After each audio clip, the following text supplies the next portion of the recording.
I got back. I got back here just in time. What's going on, guys? Welcome back to the greatest show on the face of the earth. We're here at the LeVar Walker Show podcast. And please, I hope y'all can hear me. Y'all probably can't even hear me right now. Let me check my damn audio. Oh no, y'all can hear me. What's happening? What's good, everybody? What's up? What's up? What's up? Today is Monday. We are approximately 6 days away from me coming to Houston. I'm going to be at the Punchline Comedy Club in Houston. Tickets have been moving. Please get those tickets so you can hit that. We got a few tickets left. You could scan this QR code right here. And it's going to take you right to the site to get the tickets, man. But what's happening, good people? I hope everybody's blessed. I hope you all are having a wonderful, wonderful day. I just thought I would pop in here and talk because that's what I do. I just come to talk. And today we're going to talk about, right now, women are flustered because they say women are saying that men are no longer approaching them inside of nightclubs. They're saying men are no longer approaching them inside of nightclubs. And also, too, y'all, I'm going to ask y'all something.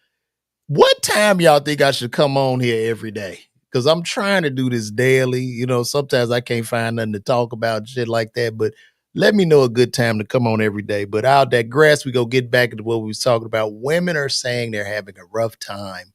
These young women are going out to these nightclubs and the men are not approaching them. And they want to know why. And here we have a woman here that was talking about. Let's see. Men don't come up to you, not even bitches. Nobody comes up to you in the club. Nobody comes up to you in the club. They be scary as fuck, and I don't understand why. I can tell you why. Okay, men right now in 2025 are pretty much terrified of women. Not all men, but most men are terrified. You know, I'm married, you know what I mean? I'm not in the streets. But what I hear from my friends is just the dating scene has become somewhat transactional. Men are looking at women in 2025 more so as liabilities versus assets due to the transactional nature of today's relationships. So, yeah, you're in the club, they're in the club. And furthermore, the club scene to me is just so whack. It just doesn't even make sense. Nobody dances, everybody's sectioned off. It's just to sit there and scroll the phone. And a lot of women, you know, guys go up to a woman, try to approach her. They don't smile back. They don't look at them and shit. And a lot of women in these nightclubs, they already did. A lot of women go to these clubs knowing who they're there for, if that makes any sense. From back when I was in the clubs, that's what I saw. You know, it'll be 2,000 women there for about 5 dudes, and you know, and everybody else is in the background, whether that be your basketball players, athletes, entertainers, or just super high net worth guys. Well, now in 2025, guys like, nah, I'm not hollering at nobody. You know what I mean? Guys are looking at women and they see a bill. And that's what's happening. That's why they're not coming up. That's why they're not talking to you. And even further than that, they're scared because they don't know if they're going to be on a TikTok challenge. They don't know if they're going to be called some type of creep or stalker or anything. So yes, the men are terrified. They're not going to approach you. I don't know how that situation will be remedied. I believe now I wouldn't know how to date. Like, you know what I mean? If something happened to me and my wife, God forbid, I wouldn't. What you say? It ain't no damn 10 viewers over here. I got 45 here and about 20 on Instagram.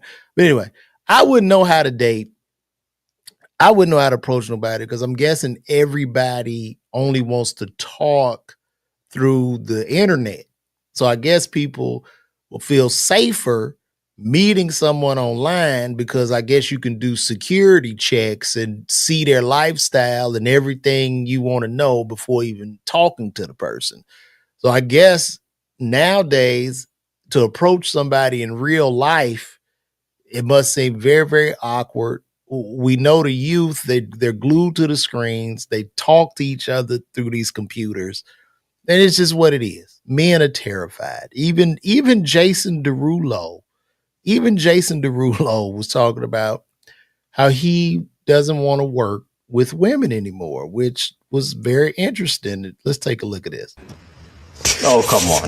Look at There was this. a lawsuit not too long ago by an artist that was like hired to your label that was dismissed. Twice. What did you learn going through that? Never work with women. Oh, come on. There's truth in every joke. But it's a sad truth. Like, I will never be alone in a room with a woman that I work with. Like, ever again. Why? It's too risky. That case was dismissed twice in two different states. And there's hardly no mention of it online. When that case was brought up, it was on every single blog, every single front page. And I lost so many brand deals, relationships off of a story that was not even slightly believable. She said I sacrificed a goat in a sexual ritual. All people read was the headline, right? And that's all it takes to lose everything. That's a crazy concept. I lost millions of dollars off of an arbitrary story that some woman told. Like a crazy, crazy story that some woman told. So, with that being said, how can I be comfortable being in a room with a woman that I work with and not feel like she can just say whatever she wants? And see, this adds to this whole thing about men not approaching women in the club. Because if you look at this, can you really blame Jason Derulo for feeling like this? You know, where you losing millions of dollars in deals, just everything is wiped out just because you're dealing with a woman. And nobody wants to hear the side of the man. A woman can literally just come out of the blue and straight lie on a man, killing his credibility. A flat out lie, where the man loses all his money, loses deals, business dealings, everything. And these women can do this with impunity. There's no retribution. There's nothing. She goes, oops, and then she goes on to the next victim. So this is where we are in society. And it's terrible. It's not good, because what happens in the future? You know, we're seeing more and more people with no children, single. Human civilization is beginning to just dive off of a cliff. Like right now, we're going through a birth dearth. We're not having enough children to replace the population. And it all stems from shit like this. Like nobody, and I don't necessarily think by design, humans are not necessarily built to be alone, right? But the way society has vilified men, you know, you scared to go to the gym. You got to go to the gym with blinders on because you don't want to be on the TikTok with some woman calling you a creep, and all you did was ask her if she threw with the machine. This is where we are in society right now. And there needs to be something to where when these women do this, because women, y'all gotta understand, y'all are really, really protected. When these women do something like this to a man, there's just no recourse, no retribution. But I believe they should be shamed or something. Or other women should stand up and be like, yo, that was messed up. You did the man like that. And it's just wrong. It's just wrong on all accounts. So that's where we at in society. This is weird times that we live in now. It's very, very strange. As far as that club shit is concerned, I really don't know. I think clubs at this point are just pointless.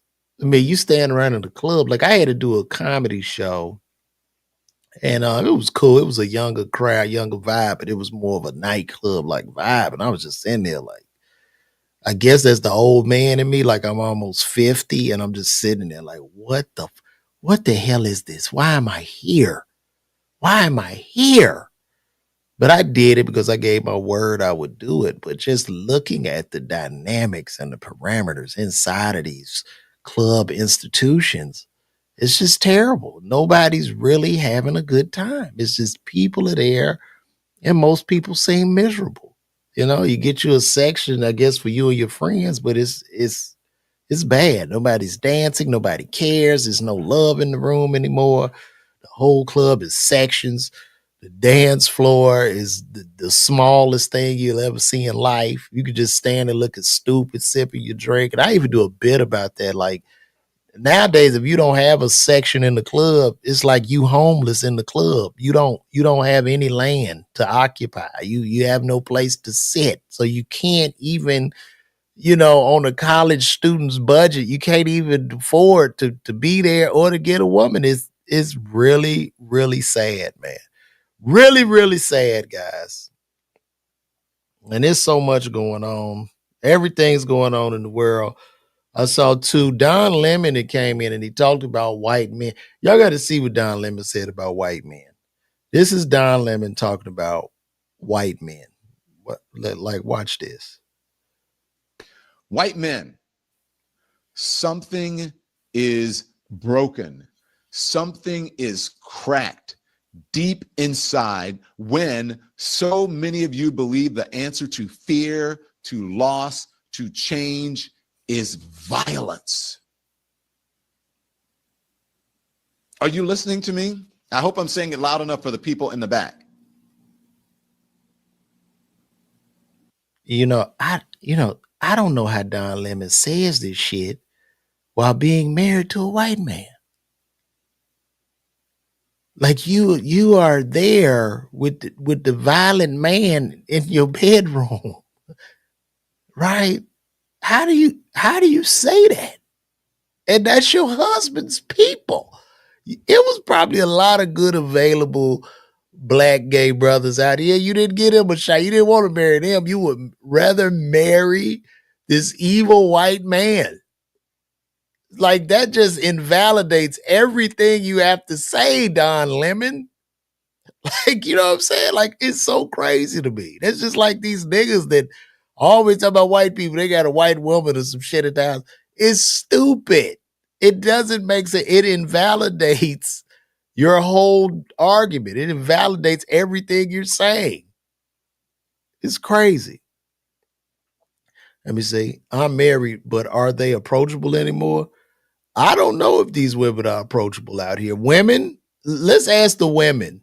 Elliot Harris just asked, he married our women approach. Women, are you approachable anymore? Can you answer that question? I'm not a woman. I don't know. How does it invalidate what I said about Don Lemon? Because it does. Okay? Like, you can't call out a whole group, call them sinister, and then be married to one. If you really felt that way, you wouldn't marry one and spend the rest of your life with one and let them go up your back. You wouldn't do that. Let me see. P. Chaz Vaughn. Now the men that want to approach me at the club be married and want to sit and talk. No MF. Okay. All right. How you know they married though? Do they come up to you saying they married? I agree, Bryant Turner. It is over for the club. How old are you, Bryant? See, sometimes I gotta ask younger people because I'm almost 50. I'm 48. So I don't really know. It's not my place to say if it's over for the club because I'm an old man. I shouldn't be in the club. But let me know. Let me know, guys. Shout out to everybody on Instagram, Facebook, Twitter, TikTok, everywhere. Remember, guys, this Sunday, I'm going to be at Houston at the Punchline. Scan this QR code. Get those tickets. It's going down. Tickets are moving, man. Shout out to everybody in Houston. Shout out to my people in H-Town, baby. Y'all pulling up, man. And shout out to Xavier University. All the alumni. appreciate you guys, man. Yeah, you might be a little too old to say that, Bryant, because you 59. We really got to ask the young people. We really got to ask the young people. P shares. Yeah, we're going to have a good time. You know somebody in Houston, you tell them to come pull up on me in Houston. Okay? We're going to be in Houston. Just comment Houston on any of these sites. I will DM you a link to get those tickets. And that is what it is, man. That is what it is, man. So much going on in the world. You remember the 90s? Yes, the 90s was popping. That's when the club was good. We were dancing. In the 90s, you go up to the girl, everybody be slow. It's a slow jam on, and you get behind her. You know what I'm saying? You do your wiggle.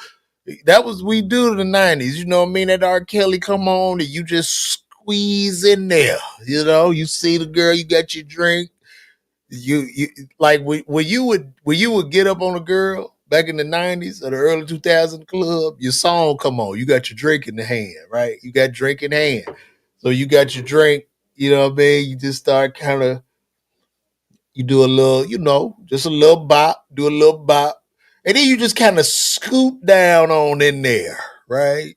You don't look at the girl. You never would look at the girl before you like got behind her and start dancing. You look away. You look away. You look away. You dancing, and then you do that. And then once you know, once you feel that butt tap, that's when you look at her. But you get this, man. I did that shit one time. This girl looked at me like, the fuck? Like, that was just horrific. I was like, damn. Damn, boy. You told me what I look like right there. Yeah, you had to look away, P Shares. You couldn't just go up to him. You couldn't go like when the slow jam came on, you couldn't just go up to him like that. You gotta look away. You gotta you gotta be smooth with it, you know.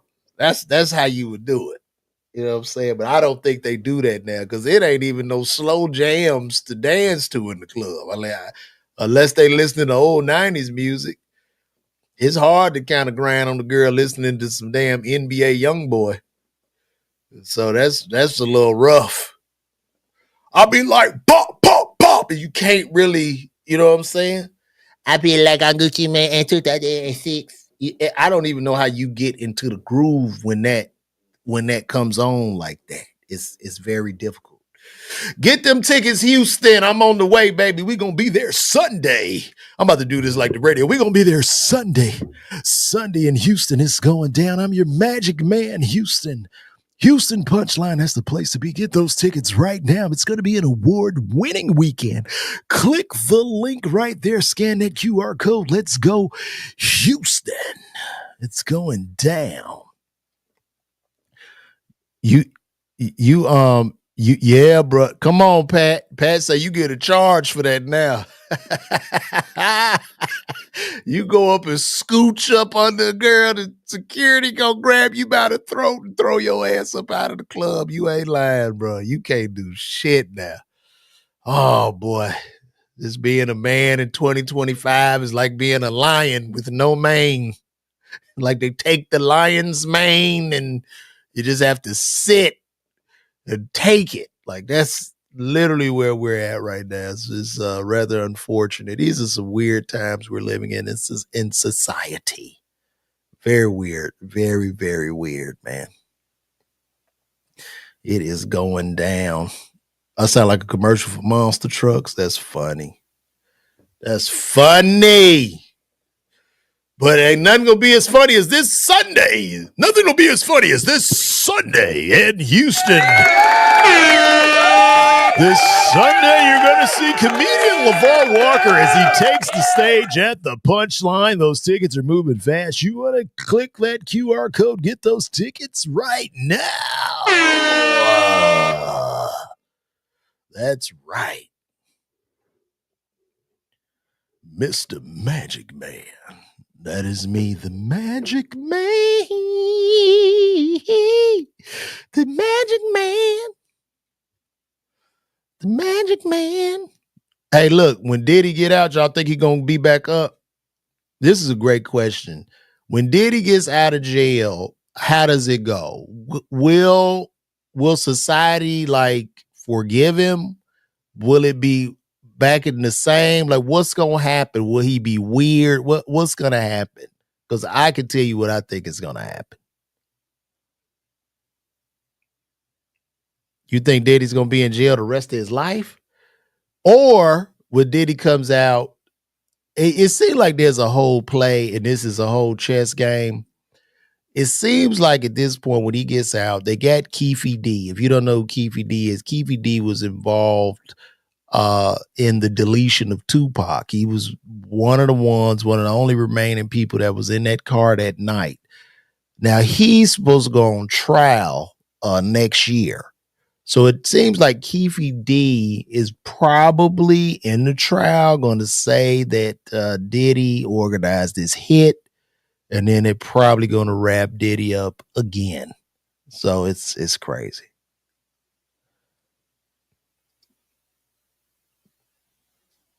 He's going to get a lot of gay questions. He going to be on everybody's ass, no Diddy. I don't think, I mean it, but you say you're gonna get a lot of gay questions, but that will probably be the best thing for him to come out and say, I am a part of the LGBTQ community. And then, there will be a celebration and a parade. All will be forgiven. And then he could put out his new essential baby oils, Diddy oils. And people are gonna, it's just what it is, man. It's what it is. Like I said, in watching that documentary, most of those people that were speaking did not seem like victims. They seemed like accomplices to crimes. And when the checks were up, now it's time to sing to the high heavens. Man, when R. Kelly get out, I'm gonna be 90. I guess he'll get out. We all be in the nursing home or something. And shit. But if I'm a singer right now, like who hot? Like I love this cat Leon Thomas. I think Leon Thomas is like the dopest out right now with this R&B shit. Like Leon Thomas is him. And I would say to Leon, man, go put something on Kel's books, man. Let him just write you a hit. Cause he got hits yourself, but let Kel's put a little bit of that Kelly magic on there. Go throw him some money, for some noodles or something. And then we get like the real jam. But don't get it twisted. That Leon Thomas is him, boy. Woo! I can't play that album enough. You say that, baby, what made me think about the movie Blink Twice. That's funny, man. That's funny right there. See, your ass funny, man. That's funny there. Yeah, buddy. Yeah, buddy. But yeah, guys, anyway, Houston, I'm on the way. Get those tickets. I'm getting updates of these tickets selling. Them shit selling like hotcakes. Shit, I'm about to make another trip to Houston after this one. I'll tell you that. Let me see. There it is. Well, guys, I guess I'm going to wrap this up. I'm not going to hold y'all hostage much longer. Do you guys think I should do this at a certain time every day? I'm going to ask y'all. It's not, Diddy wasn't even, I don't think that Diddy's gay, bro. I don't think he's gay. You know what I mean? I think you just got a lot of people mad and willing to say anything. And I know like Kirk Burroughs and then the producer Little Rod. It's like, bro, you are not going to sit here and SA me as some grown ass man, bro. Like if you gonna hang around for the money, man, you making a decision. Now you making a decision. So I don't really have a lot of empathy for the men. I'm sorry, because I'm a man, I guess. I don't know. But once you sacrifice your integrity and your ass, that's what you did, bro. Like, that's what you did. But it was funny in that documentary because Lil Rod wanted his money. And then he kept calling him, yo, playboy, you know what I'm saying? Like, don't let this money come between us, man. Little Leon. He gave him a little pet name. Little Leroy. Little Leroy, come on, daddy. Don't let money don't mean nothing, daddy. You know what I'm saying? I don't know what's wrong with you, daddy. Like, but don't let this money, we gotta go get lawyers, daddy? Let's make history, daddy. That damn Puff, you had to sue that nigga for your money. Puff was like, fuck it, everybody sue me because Puff don't make money. See, Diddy don't make money. The money goes to a corporation, which he's not an owner of. Mama make all the money, but you can't get to mama. Like, that's what's going on. Don't mess up what I feel about you, playboy. Like, I know I just want you to make these hits. I'm not gonna pay you nothing, but just keep making the hits, daddy. Ain't no nigga about to get me out. Mama, I'm just gonna leave. I'm gonna give you one song, nigga, and I'm out. When that money come up, I'll be back. And we could do it per song, however you want to, but I'm not sticking around. And look, to all artists, to all entertainers, we're in a different world, man. With this internet and shit, with everything being transparent, they can't blackball you as easily. You can put the word out on them and people won't fuck with them now. So, like, we just in a different world. You say that money go to Clive Davis. That's one man, ain't but I bet you ain't no documentary coming out on old Clive. Tell you that shit. No documentary on Clive and no documentary on that Abercrombie and Fitch CEO. What was his name? Old Leatherface. They don't talk about him. So that's what it is, man. Hey, I love you guys. I'm about to get up out of here, man. Y'all call me. I'm gonna be dropping some more videos. Drop about 5 new videos today. But then we just gonna rock out, baby. Houston, I'm on the way. This Sunday, 7 o'clock. It goes down. Hit that QR code, get those tickets. I'm gonna see y'all later, man. I'm out. Peace.